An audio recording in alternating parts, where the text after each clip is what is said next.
Kagulat World. Habang maraming Pilipino ang naghahanap ng bagong mga bayani sa pandaigdigang sports, dalawang pangalan ngayon ang sabay na nagpapakilig at nagpapataas ng pag-asa ng buong bansa, si Alexandra Ayala at si Dylan Harper.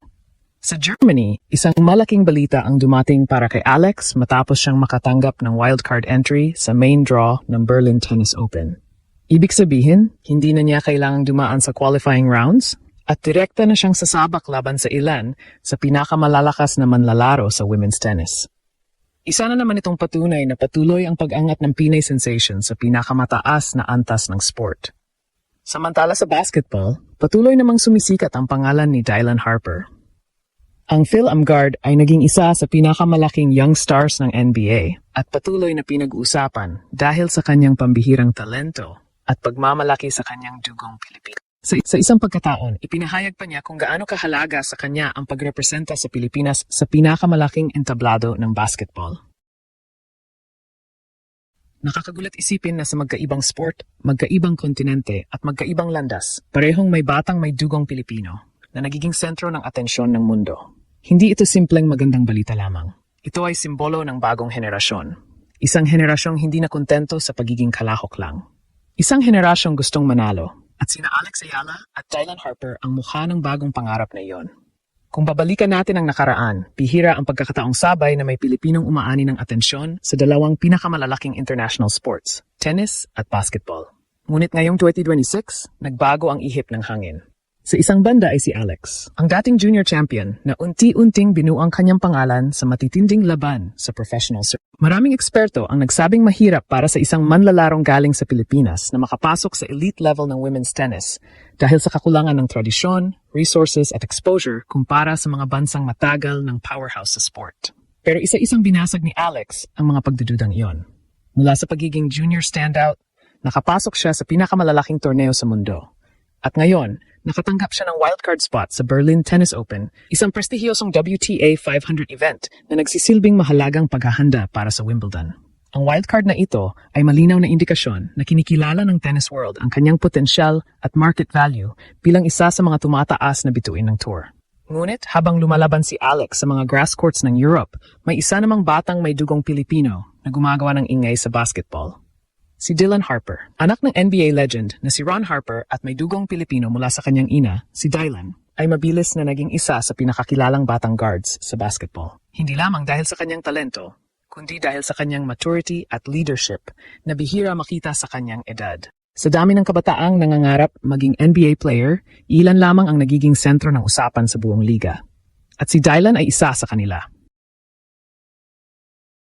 Mas lalo pang naging espesyal para sa mga Pilipino nang hayagan niyang sabihin ang kanyang pagmamalaki sa Filipino heritage at kung gaano kahalaga ang Pilipinas sa kanyang basketball journey. Kaya para sa maraming Pinoy fans, hindi lang ito kwento ng dalawang atleta. Ito ay kwento ng representasyon. Habang si Alex ay nagdadala ng bandila ng Pilipinas sa tennis courts ng Europe, si Dylan naman ay nagiging simbolo ng Filipino excellence sa pinakamalaking basketball league sa mundo. At dito nagsisimula ang tunay na tanong. Nagkataon lang ba ito? O ito na ang simula ng ginintuang panahon ng mga atletang Pilipino sa world stage. Ngunit ang mas nakakagulat sa kwento ni na Alex Ayala at Dylan Harper ay hindi lamang ang kanilang talento. Ang tunay na dahilan kung bakit napapatingin ang buong mundo ay dahil pareho silang bahagi ng isang bagong henerasyon ng atletang Pilipino na walang takot mangarap ng mas malaki. Noong mga nakaraang dekada, madalas na ang pinakamataas na pangarap ng maraming Pinoy athletes ay makapasok lamang sa international level. Makalaro sa ibang bansa, makapagrepresenta ng Pilipinas, makakuha ng respeto mula sa mas malalaking sports nations. Pero ngayon, iba na ang mentalidad. Hindi na sapat ang makasabay. Ang target ay mangibabaw. At ito mismo ang ipinapakita ni na Alex at Dylan. Sa kaso ni Alex, hindi biro ang kanyang pinagdadaanan sa professional tennis. Araw-araw siyang nakikipagsabayan sa mga manlalarong lumaki sa mga bansang may malalalim na tennis traditions, gaya ng United States, Spain, Germany, France at Czech Republic. Walang shortcut, walang special treatment. Kailangan niyang paghirapan ang bawat ranking point. Kailangan niyang paghirapan ang bawat panalo.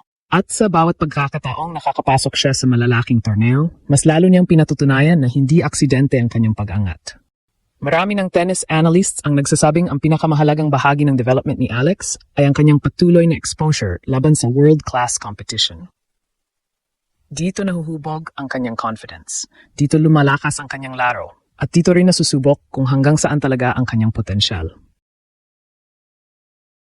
Ngayon na nasa Berlin Open siya, isa na naman itong pagkakataon upang ipakita na kaya niyang makipagsabayan sa ilan sa pinakamahusay na manlalaro sa mundo.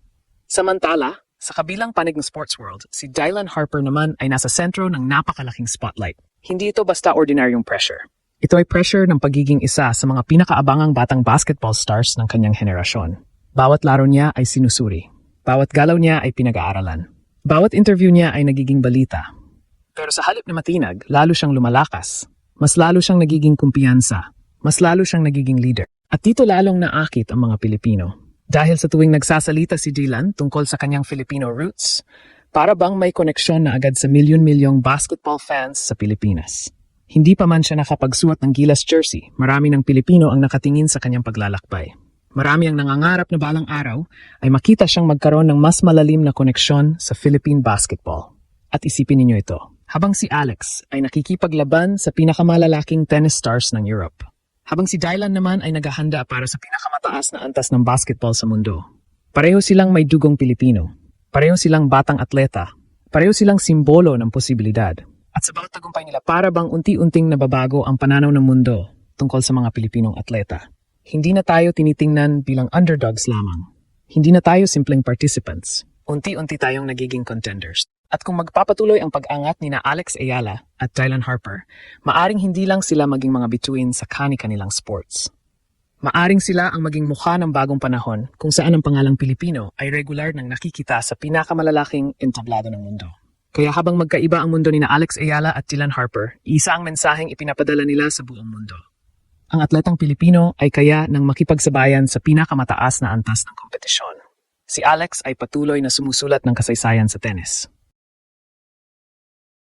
Sa bawat pagpasok niya sa malalaking torneo, mas marami siyang kabataang Pilipino na ini-inspire na mangarap ng mas mataas. Hindi na imposible ang makita ang isang Pinay na lumalaban para sa pinakamalalaking titulo sa tennis.